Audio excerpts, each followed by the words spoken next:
Bonsoir à tous, merci de nous rejoindre sur Maritima TV. Soyez les bienvenus, prenez place pour le journal. Nous sommes le mardi 20 février.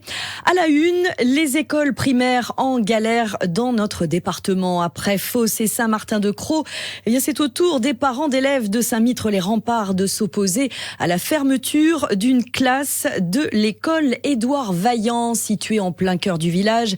Cette décision implique, à contrario, l'ouverture de la classe dans l'autre école de Saint-Mitre située sur le plateau, à savoir le groupe scolaire Jean Rostand. La FCPE 13 se mobilise donc aux côtés des parents d'élèves saint-mitréens pour stopper cette fermeture. Écoutez Christophe Merlino, le président. Il nous en parle en détail au micro de Davy Moisson.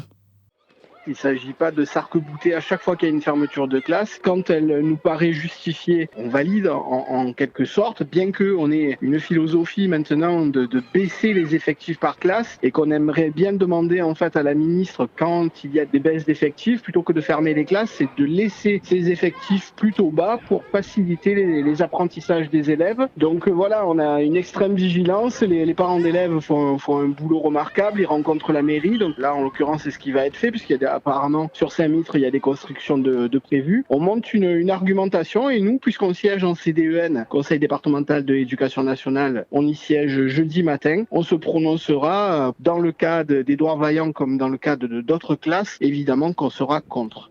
Et la bonne nouvelle ne s'est pas fait attendre cette fin de journée puisque le maire de Saint-Mitre, Vincent Goyet, s'est exprimé sur les réseaux sociaux en annonçant le maintien de cette classe à l'école Édouard Vaillant, donc à Saint-Mitre pour la rentrée prochaine, alors que cela serve de modèle, d'exemple pour les autres classes menacées sur notre territoire. D'ailleurs, la FCPE 13 rencontrera ce jeudi l'éducation nationale afin de s'opposer à l'idée d'énième fermeture de classe dans le département. Une pétition a été mise en ligne dans le but de sensibiliser la région.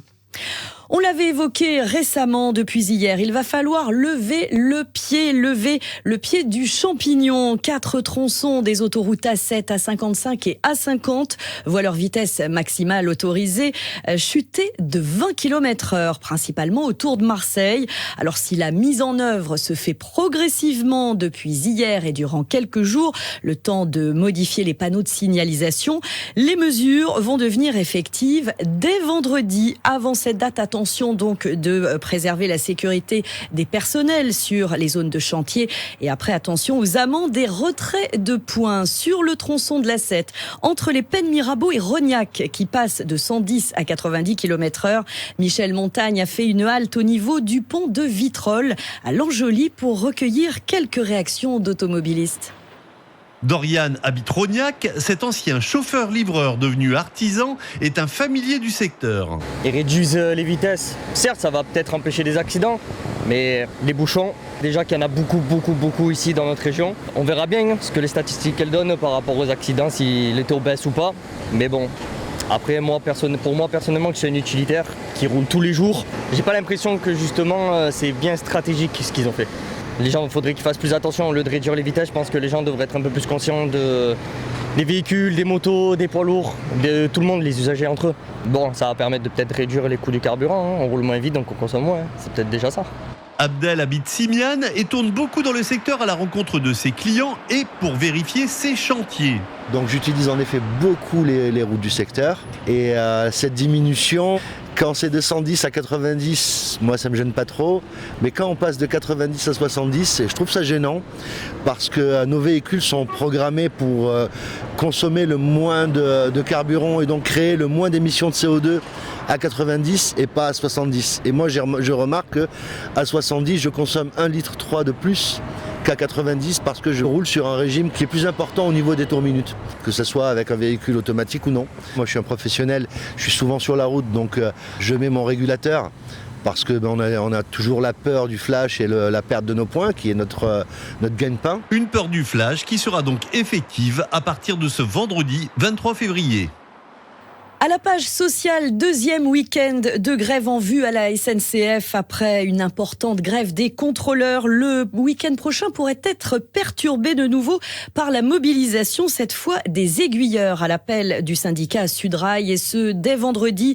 Le syndicat qui a d'ailleurs confirmé pas plus tard qu'hier que le préavis de grève était maintenu. Les aiguilleurs réclament notamment de meilleures conditions de travail et l'accès à une indemnisation de circulation à hauteur de 300 € par mois. Les agriculteurs ne sont toujours pas satisfaits de leur côté des premières mesures obtenues par les préfectures à l'approche du salon de l'agriculture à Paris qui s'annonce tendu. Gabriel Attal prend les devants pour éviter tout débordement. Il doit annoncer demain de nouvelles mesures pour calmer cette colère du monde agricole et faire le point sur le mois de la simplification avec des réunions entre préfets et syndicats agricoles lancées fin janvier. Elles ont déjà abouti à la modification de 63 arrêtés, souvent liés à des problématiques locales et pointues. C'est ce que nous révèle le ministère de l'Agriculture. On parle solidarité dans ce journal, les personnes sans abri étant de plus en plus nombreuses à Marseille. Le Secours populaire leur vient en aide 2 fois par semaine. Les bénévoles de l'association organisent des maraudes. La semaine dernière, une maraude était justement organisée avec Aviaco, l'un des partenaires du Secours Pop. Adrien Etiamble les a suivis tout au long de la soirée. Reportage en nocturne. Il y a de tout. Nadia, oui. les sardines. Oui, il y a une boîte à y. Là, c'est les produits hygiéniques. Nadia, tu veux qu'on les range dans le camion ? C'est une organisation bien ficelée. Nadia, bénévole au Secours populaire, dirige la maraude. Comme on est beaucoup de voitures, on est obligé de s'arrêter pour pouvoir un petit peu circuler à pied, pour pouvoir repérer les sans-abri, pour les faire venir à nous. Ou sinon, c'est nous qui allons aller vers eux en fait. Après, on va au foyer d'urgence Fort-Ben dans le 3e. Après, on finit à la Madrague. On finit toujours dans les foyers d'urgence. Parce qu'il y a des gens qui ne sont pas hébergés, qui sont dehors en attente. Donc, on leur fournit un peu de nourriture, un peu d'hygiène. Ces maraudes, le Secours populaire en effectue 2 fois par semaine. Pour la 2e fois, une dizaine d'employés d'Aviaco, un de leurs partenaires, étaient présents. Ils ont apporté une centaine de sacs avec de la nourriture et des vêtements. Nicolas Rovero est son président.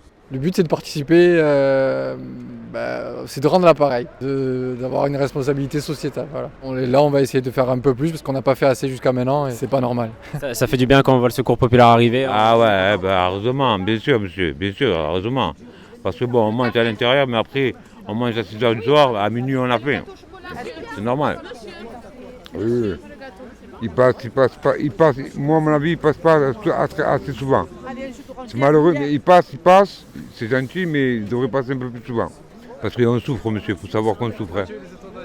Moi, ça fait 20 ans que je suis dans la rue, c'est la misère totale. Pour rappel, si vous voulez soutenir le Secours populaire ou devenir bénévole, rendez-vous sur leur site internet secourspopulaire.fr. Et dernière ligne droite cette semaine pour vos dons à Martigues solidaires en échange d'une place pour le spectacle de Camille Lelouch sous la halle vendredi. On vous rappelle les différents points de collecte pour donner denrées non périssables et produits d'hygiène jusqu'au jour J. Maison de la vie associative, Conservatoire Picasso, Médiathèque Louis Aragon, Cinéma La Cascade et encore tous les centres sociaux, les maisons de quartier, la MJC, tous les collèges et lycées de Martigues. On rappelle que les 6 associations de solidarité concernées se partageront tous les produits collectés à la fin de l'opération. On compte sur vous. À la page sport en football, si le nom de Gasset résonnait encore ce matin dans les couloirs de l'OM, il est officiellement inscrit dans le staff olympien. Jean-Louis Gasset a été nommé coach, il a signé à l'Olympique de Marseille et il remplace ainsi Gennaro Gattuso. Alors pourquoi aller chercher cet entraîneur français qui n'a jamais été sur le devant de la scène? Élément de réponse avec la rédaction de Maritima, Hervé Rico et Karim Attab. Gasset, c'est historiquement l'adjoint de Laurent Blanc en équipe de France à Bordeaux et au PSG. Donc, connaissance du jeu et des joueurs. C'est aussi 2 ans d'expérience dans le football africain à la tête de la Côte d'Ivoire. Et même s'il a été débarqué en début de Coupe d'Afrique des Nations, ce bagage multiculture football pourrait être un atout à l'OM. Écoutez Karim Attab hier soir en direct dans le bar des supporters de Maritima. Je ne parle pas à la place de l'Olympique de Marseille. C'est selon des infos que j'ai réussi à collecter à droite à gauche, le profil recherché est un profil à court terme. Un gars qui est capable de jouer les pompiers de service. Un gars qui est français, qui parle français qui connaît la Ligue 1, un gars qui peut-être psychologiquement peut être fort pour parler à des jeunes joueurs. Après, j'ai vu, parce que j'ai mis un truc sur les réseaux et on m'a dit ouais, mais pourquoi tu parles, c'est quoi le rapport entre Jean-Louis Gasset et l'Afrique et l'Olympique de Marseille? Mais ça, je sais pas, ça échappe aux gens qu'il y a 10 ou 12 joueurs originaires d'Afrique qui sont dans ce club-là. On l'a vu au mois de janvier. Ben voilà, pendant la CAN, il y avait combien de joueurs qui étaient susceptibles de pouvoir jouer? Donc après, à un moment donné, peut-être qu'il a une culture un peu particulière pour pouvoir leur parler. Et puis pour aller dans le sens de ce que Karim disait et pour redonner le moral aux supporters, rappelez-vous, puisqu'on parle d'entraîneurs français, rappelez-vous qui sont les 2 derniers entraîneurs à avoir fait du bien au palmarès de l'OM, Didier Deschamps avec un titre et même Garcia qui a porté l'équipe en finale de l'Europa League. Jean-Louis Gasset a été présenté aux médias cet après-midi à la commanderie. Réaction à chaud dans le bar des supporters à ne pas manquer en seconde partie de programme. Et puis on vous rappelle qu'il y a 2 matchs à l'affiche cette semaine pour les Marseillais au Vélodrome. Jeudi, ce sera face au Shakhtar pour le match retour et puis dimanche contre Montpellier en Ligue 1.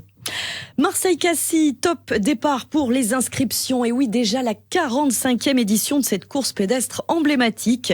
Ce sera le dimanche 27 octobre. Les inscriptions ont démarré aujourd'hui pour les entreprises, les associations et clubs sportifs, exclusivement en ligne. Vous avez le site qui s'affiche sur l'écran avec réservation entre 20 et 100 dossards maximum. Demain, ce sera au tour des licenciés de la Fédération française d'athlétisme. Et puis, jeudi, ouverture au grand public. On poursuit ce journal avec le résistant arménien Misak Manouchian qui fait son entrée au Panthéon demain, 80 ans jour pour jour après son exécution au fort du Mont Valérien par les nazis. Une reconnaissance envers le chef du groupe de l'Affiche Rouge, mais aussi un hommage à tous les résistants étrangers. C'est une première au Panthéon et justement, à propos d'hommes, le député communiste de la 13e circonscription des Bouches-du-Rhône, Pierre Daréville, a choisi de faire résonner les mots d'Aragon. Il a ainsi mis en musique le célèbre poème Strophe pour se souvenir, écrit en 1955 et chanté en 1959 par Léo Ferré sous le titre de l'Affiche Rouge. Regardez. Ni les larmes, ni l'orgue, ni la prière aux agonisants. 11 ans déjà que cela passe vite, 11 ans, vous vous étiez servi simplement de vos armes. La mort n'éblouit pas les yeux des partisans, vous aviez vos portraits sur les murs de nos villes, noirs de barbe et de nuit, hirsutes menaçants, l'affiche qui semblait une tache de sang. Misak Manouchian, il était membre des francs-tireurs partisans, c'était un résistant, il était membre de la FTP Moy, la main-d'œuvre immigrée, avec un certain nombre d'autres résistants. Ils sont morts pour la France. Et je crois qu'il faut se souvenir de la forte signification que ça peut avoir encore pour nous aujourd'hui. Et moi, j'espère que ça va contribuer à faire réfléchir, à éveiller les consciences qu'il entre au Panthéon. Voilà, ça peut pas être pour solde de tout compte, y compris d'ailleurs pour le président de la République lui-même, de dire bon ben voilà, on fait ce geste et puis on passe à autre chose. Non, c'est pas possible de raisonner comme ça. Vous assisterez à cet hommage national pour Misak Manouchian? Oui, je serai là. Je crois qu'il y aura effectivement du monde aussi un petit peu dans les rues de Paris mercredi. Oui, c'est un moment important, enfin en tout cas je crois. Et donc il s'agit pas de bouder cet hommage, mais il s'agit de lui donner toute sa signification en réalité. Et c'est vrai que la musique, la littérature peuvent nous aider aussi à restituer toutes les émotions, toute la force des événements. Toi qui vas demeurer dans la beauté des choses, quand tout sera fini, plus tard en y rêvant, un grand soleil d'hiver éclaire la colline, que la nature est belle et que le cœur me fend, la justice viendra sur nos pas triomphants. Ma Mélinée, oh mon amour, mon orpheline, et je te dis de vivre et d'avoir un enfant. Pour l'occasion, TF1 Série Film diffusera jeudi le film L'armée du crime, signé Robert Guédiguian, le réalisateur d'origine arménienne qu'on connaît bien chez nous, à qui l'on doit Marius et Jeannette, Twist à Bamako ou plus récemment Et que la fête continue, revient lui aussi sur l'incroyable destin de Missak Manouchian. Robert Guédiguian était l'invité de la rédaction sur nos ondes. Écoutez cet extrait au micro de Didier Gesualdi. C'est vrai que l'entrée de Manouchian, c'est l'entrée de l'ensemble des membres, évidemment, du FTP MOI, donc FTP... Francs-tireurs partisans. De la main-d'œuvre immigrée, c'est-à-dire tous ces étrangers qui, effectivement, se sont battus pour la France, entrent tous au Panthéon avec lui, et avec Médinet. C'est bien sûr le symbole de tous les combattants de cette armée qualifiée par les Allemands d'armée du crime, et qui, en fait, est une des plus belles armées qui ait jamais existé. C'est plutôt l'armée de l'honneur, de la justice et de l'humanisme. Si vous voulez, ce qui me ravit, c'est que depuis une semaine, évidemment, il n'y a pas un seul journal, pas une seule télévision, pas une seule radio qui ne parle pas de ça. Et donc, qui raconte à nouveau cette histoire. Et cette histoire-là, elle a besoin d'être remise en lumière régulièrement, parce que c'est le propre de l'histoire. Le temps passe et on oublie les choses. Et je pense qu'il y a les belles choses, il ne faut pas les oublier. Toute ma vie, je me suis identifié, en fait, à tous ces jeunes gens de l'affiche rouge. Donc, c'est des exemples pour nous tous, et c'est bien de les réaffirmer, de les réapprendre, de réinformer sur cette époque-là. Manouchian nous aide aussi dans ce combat-là aujourd'hui, comme il nous aide effectivement dans le combat contre le racisme et la xénophobie. Et en l'honneur de la panthéonisation de Manouchian, une cérémonie a eu lieu en fin de journée à Port-de-Bouc, sur le parvis de l'hôtel de ville Courlandrévon. Demain à Martigues, ce sera à la même heure pour la dénomination Méliné et Missak Manouchian, couple de résistants du square de l'avenue Kennedy à Ferrières. Du grand écran à la scène pour clore ce journal, La haine revient. 29 ans après, Mathieu Kassovitz propose une comédie musicale inspirée de son film culte des années 90. Il sera à l'affiche du Dôme à Marseille en novembre prochain. Et pour l'occasion, le réalisateur a présenté son spectacle avec les 3 principaux comédiens au cinéma La Joliette. Alors pourquoi cette adaptation du film tant d'années après ? Eh bien parce que pour Mathieu Kassovitz, jusqu'ici, rien n'a changé. Explication au micro de Flavio Noriga. On pense que c'est une bonne idée d'adapter La haine en comédie musicale. On m'a proposé, c'est venu très naturellement et on s'est lancé. Parce que c'est un nouveau médium qui permet d'expliquer le film sous un nouvel angle et de continuer à faire passer le message que le film avait fait passer il y a 30 ans. Et justement, qu'est-ce que vous voulez expliquer à ceux qui vont venir voir ce spectacle ? Que le besoin de respect et d'exister existe toujours à travers les générations. La haine réinventée donc avec du hip-hop, de la comédie mais surtout du rap en tournée dès le mois d'octobre à Paris et puis du 8 au 10 novembre au Dôme de Marseille. Pensez d'ores et déjà à réserver vos places dans les points de vente habituels. C'est la fin de ce journal, merci de l'avoir suivi. Tout de suite, les prévisions météo. Reste à vous souhaiter une très belle soirée sur Maritima TV. À demain.